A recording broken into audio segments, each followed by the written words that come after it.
So what we're saying is that in a certain sense, for a Jew to have intimate marital relations with a non-Jew is the worst thing, even though technically it may not be the worst thing. And as far as the punishment is concerned, it isn't the worst sin. But in a certain very basic idea, it's the worst of all sins. And that is because every other sin, so to say, he's still, even including any type of immoral acts of incest or whatever, they're all, so to say, still within the framework. And even if it's an abominable, disgusting sin, like having relations with one's mother or daughter or sister, still it's all within the framework of Jews. But as soon as the person has relations with a non-Jewish woman or girl, that's completely out of bounds. All right, so we are continuing here, page 155 in the regular Likutei Sichos, volume 8. On the right-hand column, right-hand column, the layout is the same. Second paragraph.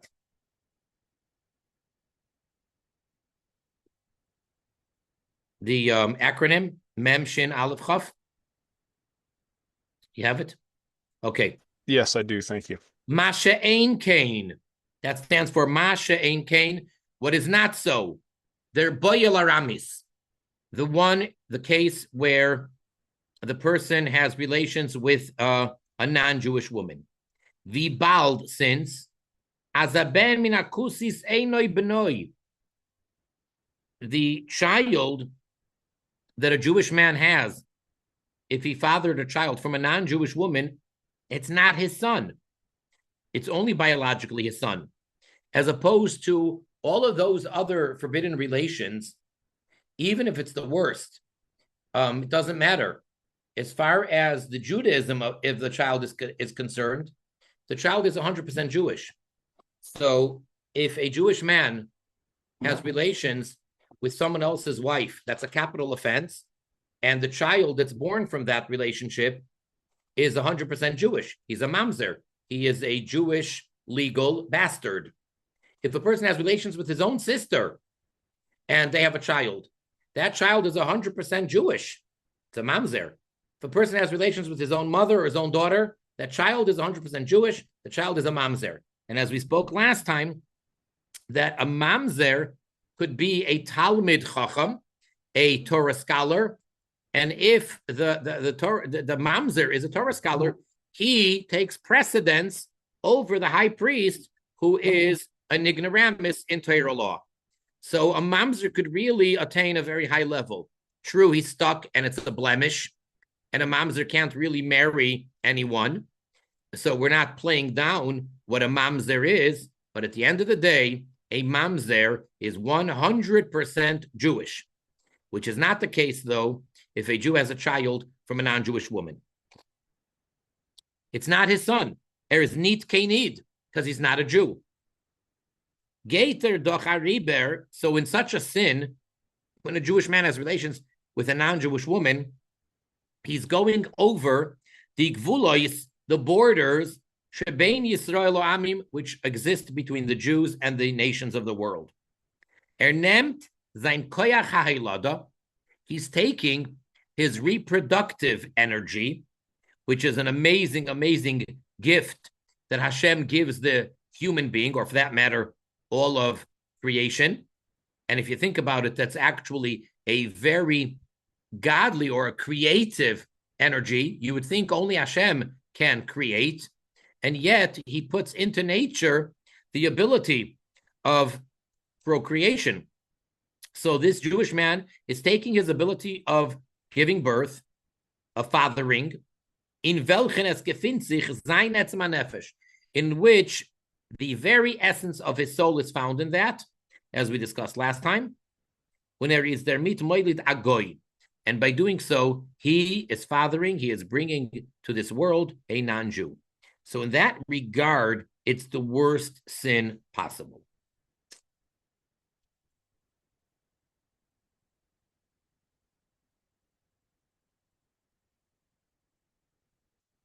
Ches. Unochaninin in them. Another idea in this whole thing of the Jewish man that has relations with a non-Jewish woman, that we said that was a story there, that this was the sin that Bilam advised to get the Jews to sin. And then ultimately in the following parsha in Pinchas, that's when Pinchas, the grandson of Aaron, the high priest, is the one who saved the day and made a tremendous Kiddush Hashem, sanctification of Hashem's name. The Gemara Zokt. The Gemara says, Shloisha Shutofin Ba'adam. There are three partners in the making of every person. Of V'em Chulei, the father, the mother, etc. And it says biologically which parts of the child come from the father, which parts come from the mother. VaKadosh Baruch Hu, and the Holy One, blessed be He Hashem, Noisin by Neshama, gives him the Neshama, the life, the soul. So those are the three partners. Part of a person comes from the father, some of him comes from the mother, and the life comes from Hashem. Uns is doch yadua, and it is, after all, known as that, and now the brackets, noisaf lazeh, in addition to the fact, was der iker is the neshama. Obviously, the main thing is the soul, der chelek HaKadosh Baruch Hu, which is Hashem's part. So it's not just, oh, we're three equal partners. No, the main partner still is Hashem. In addition to that, is oich banegeya zum guf, also with regards to the physical body. Der chelek fun avavim, which that's the portion of the father and the mother. Is es nit, it is not, kein inyan fun teva. Even that is not something of nature. The fact that man and woman, male and female, come together and there's able to be a conception and then a child is developed and ultimately born, that's not natural. Vuelikus is behelam. Because when you speak of nature, that means that the godliness is concealed. So this is not nature, where godliness is concealed. Nor oich in them, but also in that, steht der koyach von dem Oibishten, the energy of Hashem is present, begilui, in a most revealed way. You know, it's the idea of being able to give birth and the whole birth process within the so-called laws of nature and biology is miraculous. As many midwives or doctors that deliver babies will tell you that each time they experience what they're witnessing and what they're delivering, it's like they say this is truly, you know, whatever words they put it in, but, you know, one way to try to get a person who claims to be an atheist is to just have them witness childbirth. It's like, how can a living human being emerge from where? Kumtoch b'meile ois. So therefore, subsequently, what comes out as durchin chet, that through the sin fun boyel aramis, of a Jewish man having marital relations with a non-Jewish woman, nemt so this sinner is taking dem koyach ha'ilada, the ability of reproducing, funa yidin, of a Jew. Was by yidin, that by Jews is their koyach ha'ein soif begilui, the energy of the infinite Hashem is revealed. Now, very interesting. Let's see footnote 45, even before we finish the paragraph. Now, what's the difference between the physical birth of a Jew and a non-Jew? Well, the idea of reproduction by the nations of the world, by the non-Jews, Yesh Loimar, we can explain, Aleph A, Shu Lefi shenizoinim mitzoimeach. The reason why non-Jewish human beings can have children is because they receive their physical sustenance, their life, from the world of vegetation, shenitzmach ba'aretz, which grows out of the ground. You eat fruits and vegetables and grains, things that come out of the ground. As the Alter Rebbe explains in Likutei Torah that he referenced earlier, with regards to the ability of having reproduction of animals. How can animals reproduce? It's such a miraculous, godly creation. How can animals do it? So he explains, because animals live off of the produce of the land, the world of vegetation. And since the whole world of vegetation, that's exactly what it is. It's this miracle of something from nothing. You have soil, you just have the ground, and all of a sudden sprouting out a whole thing of grains and trees and all these things that come out of the ground. So that's really where you see the idea of creation, that the earth can sprout out stuff, just like it did in 6 days of creation when Hashem commanded the earth to, have all the grass, etc., and to sprout out. So because animals, and for that matter, human beings, eat from that produce, that's what enables them to also reproduce. That's one point. And Beis, B, to be shvil she'inin ha'bechira b'Yisrael. All right, so this is a very deep secret. And what is the secret here? This is a second explanation. Notice we gave the first explanation, and that remains. Put that aside, non-related to that explanation. Explanation B, the only reason that non-Jews can physically have children and reproduce is to give people freedom of choice and for people to see that Jews seem to be the same as non-Jews. And as it's known, like it says elsewhere about the Jewish body. See, that is written already in a discourse of the Rebbe Rashab. Based on that, the Rebbe Melech HaMashiach here is saying a novelty with regards to, he's applying it to giving birth. What does it say there? The human body, as opposed to an animal or anything else, is in the image of Hashem. It's in the form of Yud Kei Vav Kei. The fact that human stands erect and that he has a head on top, and that the head has 2 eyes and 2 nostrils and a mouth and the right ear and the left ear and the forehead and the cheek and the this and the that and the beard, and the fact that then he has the torso and the right arm and the left arm, all that really should only belong to the Jew. But why do non-Jews also have the same type of a body that looks identical to the Jewish body? And don't even tell me that, well, the Jew has a circumcised body, not when he's born. So the Jew and the non-Jew really look alike. They're both born uncircumcised, and they both have the same body with the 248 limbs, the 365 sinews, or whatever you want to call them. They both have the same physical body, inside and out. All the arteries, everything is identical. So it explains it's only in order to give freedom of choice.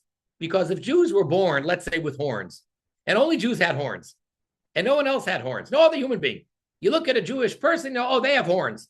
Well, then there wouldn't be room for freedom of choice and to say that, they're not really the chosen people, or Hashem didn't really give them the Torah, or they're not really no, because we all look alike. So what makes the difference between a Jew and a non-Jew? It's all a matter of faith. It's a matter of accepting a religious philosophy and belief. That's awesome. So similarly, really, the only humans that should be able to reproduce and have children are Jews. Now, how would Hashem continue the world? I don't know. Non-Jews would just appear, just like they, whatever. Hashem is very creative. So, but the fact that 2 human beings should be able to be partners in creating a physical body. We're not talking about give the soul that we know Hashem blows into the person. Just to be able to procreate, that itself is so that there should be freedom of choice between Jews and non-Jews. So the point here is that the main idea of giving birth is really a revelation of the infinite power of the Creator.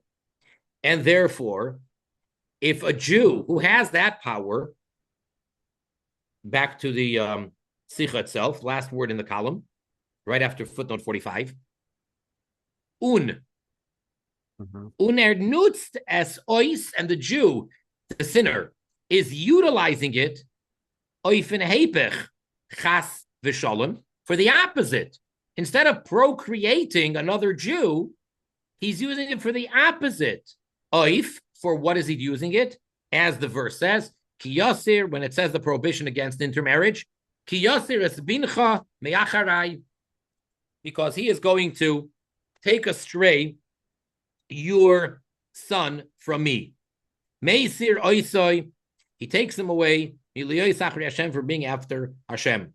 In other words, if let's say either way, if one of the parties is Jewish and the other is not, so that takes the person away from serving Hashem, meaning in this case, it would take the ability of this person fathering a child, and instead it's fathering a non-Jew instead of having a Jewish child. Underfar steht bei Pinchasin, and therefore, what does it say with regards to Pinchas, the grandson of Aaron, who's the one who saved the day? Why did he then merit such tremendous reward? So the verse says, Tachas Asher, because Kine Leiloikov, he was zealous for Hashem, Leiloikov, for his Hashem. Valdikanous, because the act of being zealous was Pinchasot mekane given, that Pinchas zealous bam chet, by the sin kunboyel aramis, of this Jew that had relations with the non-Jewish woman, is given leiloikov. It was for Hashem. To leave them koyach ein sof. It was because of this energy of the infinity, shebegolu, which is in a revealed way. Foskate Iber, which was being transferred over, Rachmana Litzlan, may Hashem protect us, Sudem Hepich von Elikus, to the opposite of godliness. In other words, the idea of reproduction, there we see the infinite, because it never ends. That child will grow up and be able to have children, and so on forever. That's the energy of the Creator. And here, by a person taking that energy and channeling it into the wrong direction, it's the opposite of godliness.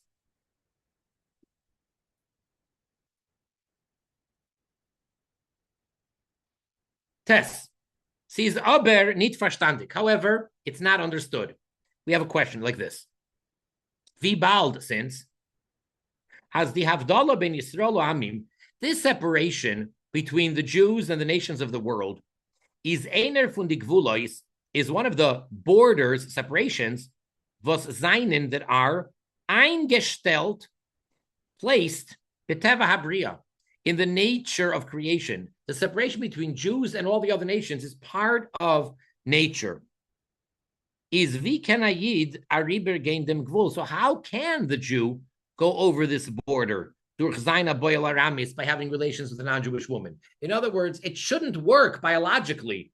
No Jew should be able to have a child with a non-Jew biologically. How does it work? If Hashem put within nature that there's a separation between Jews and non-Jews, and therefore the Jew and the non-Jew can't mix, so how does it biologically work? Why does Hashem allow the nature to be that if a Jewish man has relations with a Jewish woman, so then she could conceive and have a child? How does that work? It shouldn't be able to physically work if there's this natural separation between Jews and non-Jews. I'm not saying the Jew doesn't have a choice. He could sin and he could go against, go overboard and have relations with her. But why should it produce a child?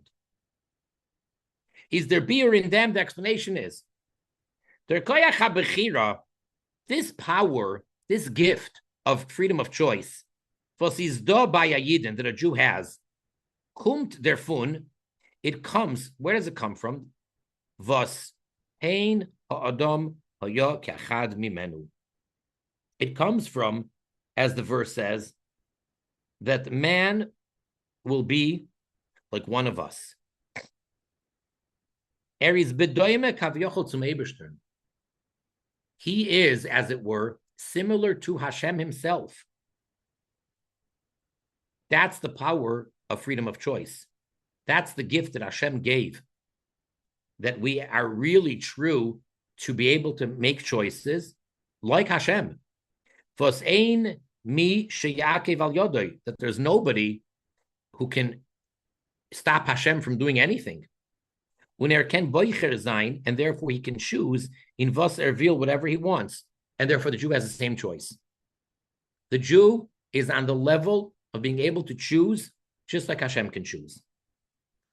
Und wie bald as der Oiberster, and since Hashem is doch nicht mugdar chas v'sholem, is not limited chas v'sholem in chukei ateva, by the laws of nature that he created and set into motion. He's not limited by laws of nature. Beis, to the extent as there is nit mugdar afilu, that he's not even limited in their havdalah shebein Yisrael lo amim. Hashem is not even limited in that essence, distinction, and separation that exists between Jews and the nations of the world. Even though it's such an intense separation, doesn't matter. Hashem is not limited. Because who made the separation? Who says that the Jew is not the same as the non-Jew? Hashem decided that. And nothing forces Hashem, and nothing has to be. Anything that Hashem is or does is by his free choice, including this essence separation between the Jew and the non-Jew. Is der Iber, so therefore, mitzadem, was der koyach habechira, was nimmt sich mibchinas kavaya moed, so this idea of free choice, which comes from such a high level, is gekumen lamata, so that high level, the one who truly has free choice is Hashem, but it comes from so high, and it came all the way down, he gave it to us. Unayid kendos oisnutzen, and a Jew is able to utilize this power of freedom of choice, oif zu boicher sein, to choose, oich in dem hepech chas v'shalom, also in the opposite of what Hashem wants and what Hashem instructs. There's like no limit to the choice that the Jew has. Ken therefore he's able, with bringing physically into this world, fathering a non-Jew. That's why the Jew is able to go over the borders between Jew and non-Jew. So not only does the Jew have the ability to chas v'sholom intermarry, not only can he marry a non-Jewish woman, he can actually physically be the father of the non-Jewish child.